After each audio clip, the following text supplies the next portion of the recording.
नमस्कार दोस्तों, स्वागत है आपका गुरुदेव एमएलटी क्लासेज में। आपका दोस्त दीपक। आई होप आप सब ठीक होंगे। आज हम बात करने वाले हैं डब्ल्यूबीसी की, various type of WBC WBC के टाइप पढ़ने वाले हैं। तो उससे पहले हम जानेंगे कि डब्ल्यूबीसी क्या है। तो क्या है डब्ल्यूबीसी? हमारे शरीर का क्या है, इम्यून सिस्टम है, जो कि क्या करती है, रोगाणु से लड़ने का काम करती है, यानी कि इन्फेक्शन से हमें बचाती है। ये हमारी इन्फेक्शन साइट पे सबसे पहले पहुंच के और रोगाणुओं से लड़ाई करके और हमें इम्यून सिस्टम प्रोवाइड कराती है। तो हम पढ़ने वाले हैं डब्ल्यूबीसी। ठीक है, तो जानेंगे हमारा क्वेश्चन होने वाला है वेरियस टाइप ऑफ डब्ल्यूबीसी, यानी कि डब्ल्यूबीसी के प्रकार। तो बात करें डब्ल्यूबीसी की, उससे पहले हम डब्ल्यूबीसी जानेंगे कि डब्ल्यूबीसी क्या है। तो डब्ल्यूबीसी फुल फॉर्म होती है व्हाइट ब्लड सेल। डब्ल्यूबीसी की फुल फॉर्म होती है व्हाइट ब्लड सेल, यानी कि सफेद रक्त कणिकाएं। ये क्या करती है कि हमारी इम्यून सिस्टम को बूस्ट करती है।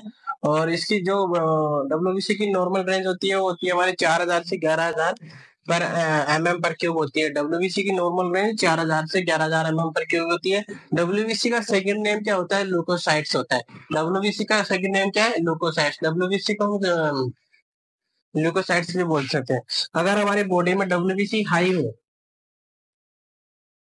अगर हमारी बॉडी में डब्ल्यूबीसी हाई हो तो क्या होता है? अगर डब्ल्यूबीसी में बॉडी में डब्ल्यूबीसी हाई हो तो क्या होता है कि पेशेंट के क्या होता है? ल्यूकेमिया।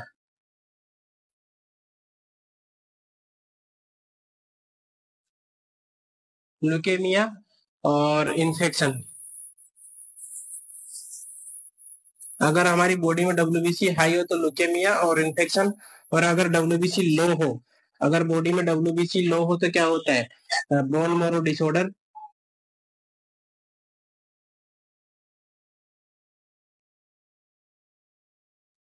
बोन मैरो डिसऑर्डर, और एक क्या होता है? Viral infection.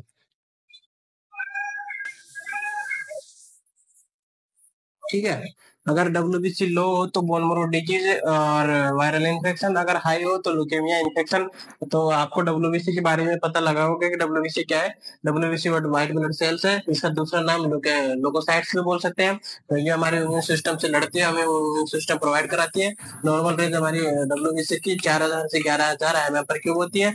डब्ल्यूबीसी हाई हो तो ल्यूकेमिया इन्फेक्शन होता है। अगर डब्ल्यूबीसी लो हो तो बोन मैरो डिसऑर्डर और वायरल इन्फेक्शन जैसे हो सकते हैं। तो हम टाइप पढ़ने वाले डब्ल्यूबीसी के टाइप। तो दोस्तों, बात करें डब्ल्यूबीसी टाइप के, तो डब्ल्यूबीसी टाइप हमारे दो प्रकार से होती है। डब्ल्यूबीसी कितने प्रकार की होते हैं? दो प्रकार की। पहली होती है कौन सी? ग्रानुलोसाइट। पहली होती है ग्रानुलोसाइट, और दूसरी कौन सी होती है हमारे?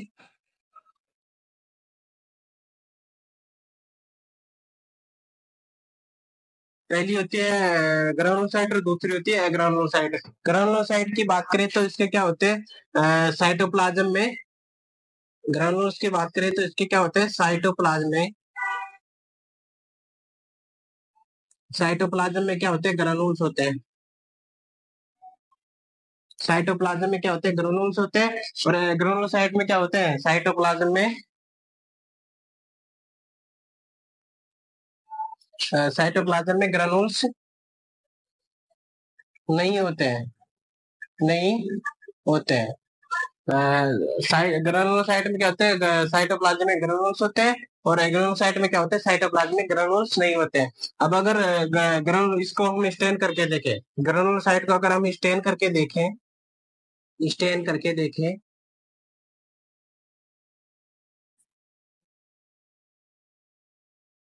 अगर हम स्टेन करके देखें तो हमारे ये तीन प्रकार से होती है।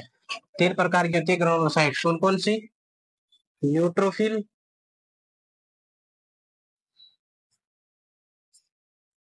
न्यूट्रोफिल्स पहली। तो दूसरी होती है इयोसिनोफिल्स। तीसरी होती है बेसोफिल्स।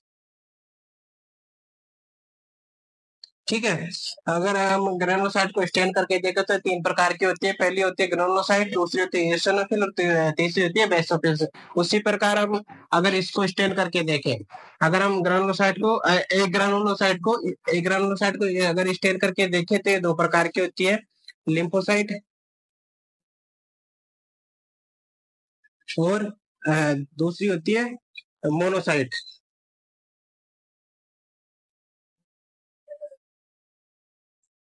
पहली होती है हमारे लिम्फोसाइट, दूसरी होती है मोनोसाइट। डब्ल्यूबीसी को हम दो प्रकार में देखेंगे, ग्रेनुलोसाइट, एग्रेनुलोसाइट। अब अगर हम ग्रेनुलोसाइट को स्टैंड करके देखें तो ये तीन प्रकार की होती है, न्यूट्रोफिल्स, इओसिनोफिल्स, बेसोफिल्स। एग्रेनुलोसाइट को देखें तो ये दो प्रकार की होती है, लिम्फोसाइट और मोनोसाइट। ठीक है, तो अगर हम लिम्फोसाइट की बात करें, अब इसके टाइप की बात करें तो लिम्फोसाइट भी हमारे क्या प्रकार के होते हैं, दो प्रकार से देखेंगे लिम्फोसाइट को। पहले देखेंगे हम डेवलपमेंट के आधार पे।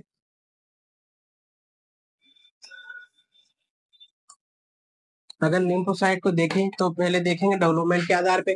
तो डेवलपमेंट के आधार पे देखें तो टी लिम्फोसाइट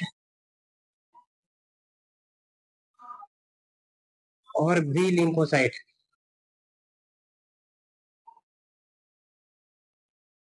अगर हम लिम्फोसाइट को दो प्रकार से देखें तो पहला है हमारे डेवलपमेंट के आधार पे और दूसरा है हमारे क्या नाम से साइज के आधार पे। दूसरा हमारे साइज के आधार पे, तो इसमें देखेंगे हम स्मॉल लिम्फोसाइट,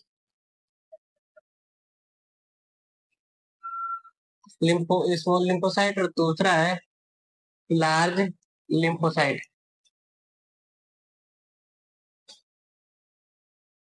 ठीक है, हम अगर लिम्फोसाइट की बात करें तो लिम्फोसाइट को हम दो प्रकार से देखेंगे। पहला हम देखेंगे डेवलपमेंट के आधार पे, दूसरा देखेंगे साइज के आधार पे।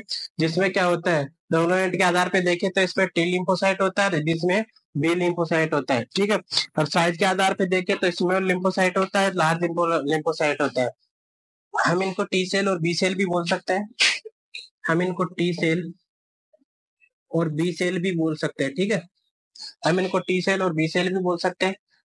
तो अब हम इनको अलग अलग पढ़ेंगे। इनके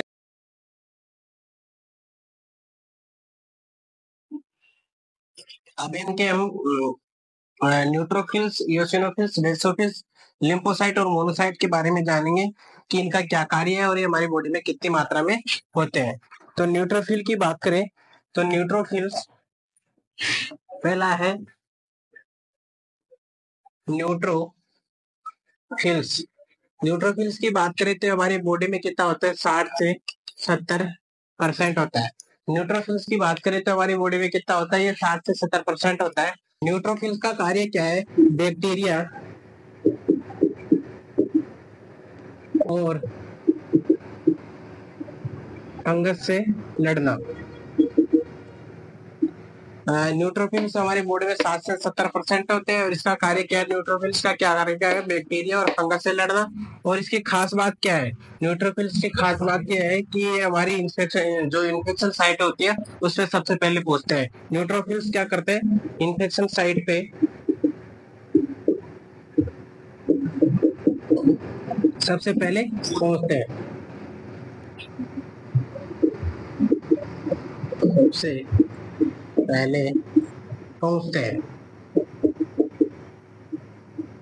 ये हमारी क्या करते हैं, न्यूट्रोफिल्स इन्फेक्शन साइट में सबसे पहले पहुंचते हैं और हमारे बैक्टीरिया इन्फेक्शन या एलर्जी इन्फ्लेमेशन से फाइट करते हैं और हमारे बॉडी को इम्यून सिस्टम प्रदान कराते हैं। ठीक है, तो दोस्तों अगर हम नंबर 2 की बात करें, नंबर 2 क्या है हमारे, इओसिनोफिल्स। इओसिनोफिल्स,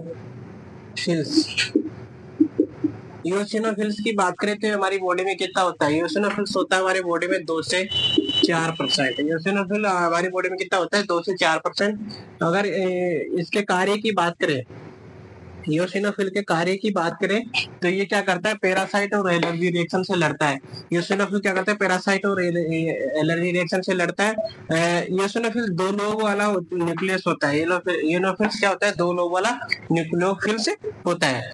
अब हम बात करें नंबर 3 बेसोफिल की, तो बेसोफिल क्या होता है हमारी बॉडी में, बेसोफिल हमारी बॉडी में होता है 0.5 से लेके 1% तक। 3 नंबर की बेसोफिल, बेसोफिल की बात करें तो हमारी बॉडी में कितना होता है, बेसोफिल होता है हमारी बॉडी में 0.5 से 1%। बेसोफिल कितना होता है हमारी बॉडी में, 0.5 से लेके 1% होता है। इसका कार्य की बात करें, अगर बेसोफिल के कार्य की बात करें तो बेसोफिल का कार्य क्या है, हिस्टामाइन और चिपेरिन रिलीज करना, रिलीज करना। बेसोफिल का कार्य क्या है? हिस्टामाइन और हिपेरिन रिलीज करना। दूसरा कार्य क्या है? इन्फ्लामेशन यानी कि सूजन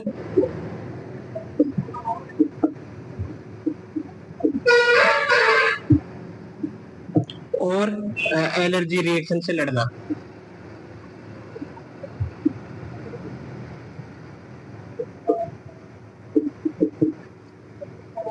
ठीक है। बेसोफिल हमारी बॉडी में 0.5 से लेके 1% होता है। बेसोफिल का कार्य क्या है? हिस्टामाइन और हिपेरिन रिलीज करना। और ये इसका एक और कार्य क्या है? सूजन और एलर्जी रिएक्शन से लड़ना। ठीक है। हम बात करें नंबर 4 की, तो नंबर 4 कौन सा है हमारा? लिम्फोसाइट। नंबर 4 कौन सा है? लिम्फोसाइट।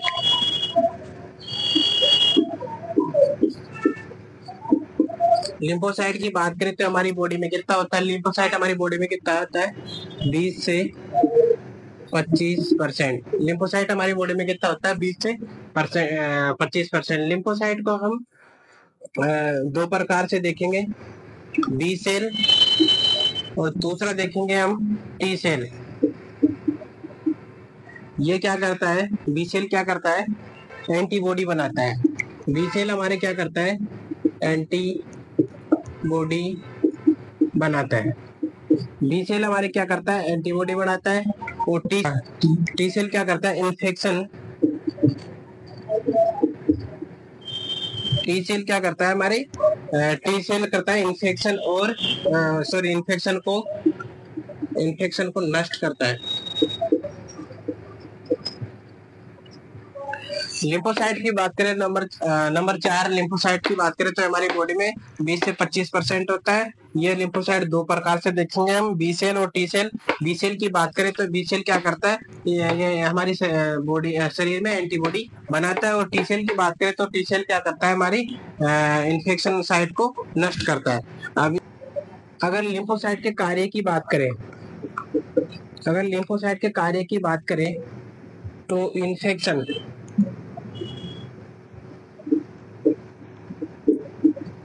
इन्फेक्शन और कैंसर सेल को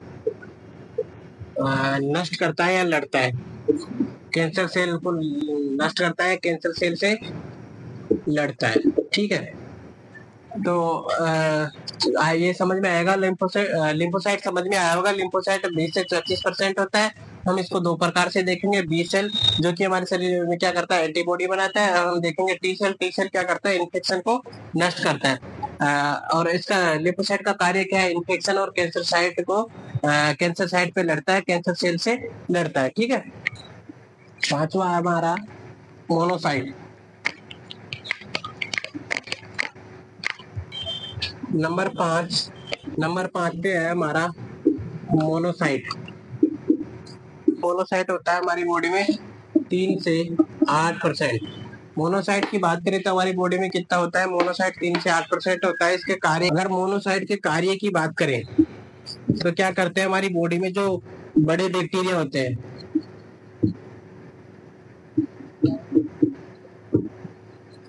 अगर मोनोसाइट के कार्य की बात करें तो हमारी बॉडी में जो बड़े बैक्टीरिया होते हैं उनसे क्या करते हैं? लड़ते हैं।